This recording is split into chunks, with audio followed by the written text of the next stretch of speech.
तर नमस्कार, मी सोपान सुतार आणि आमचे सर्व बिझनेस पार्टनर केंगनच्या कामासाठी हुपरी या ठिकाणी आमच्या चंदू काकांच्या गोट्यावरती आम्ही आलेलो आहोत। त्यांची ऊस शेती आणि त्यांनी जनावरांच्यावरती केंगन वॉटरचा केलेला प्रयोग पाहण्यासाठी।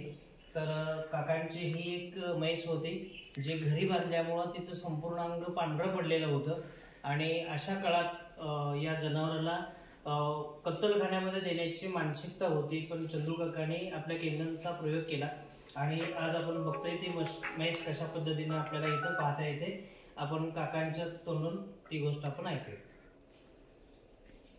बर, 1 महिन्यापूर्वी मी म्हस आमच्या दुसरीकडे बांधलेली होती।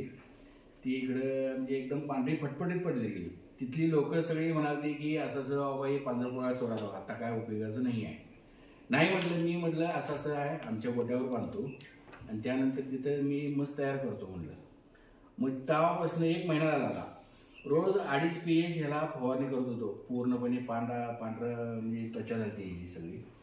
2.5 pH सकाळी अर्धा लिटर आणि संध्याकाळी अर्धा लिटर रोज असं म्हणजे फवारणी करून असं व्यवस्थित हे केलं आणि 9.5 pH रोज सकाळी 10 लिटर आणि संध्याकाळी 10 लिटर त्या म्हशीला पाजत होतो।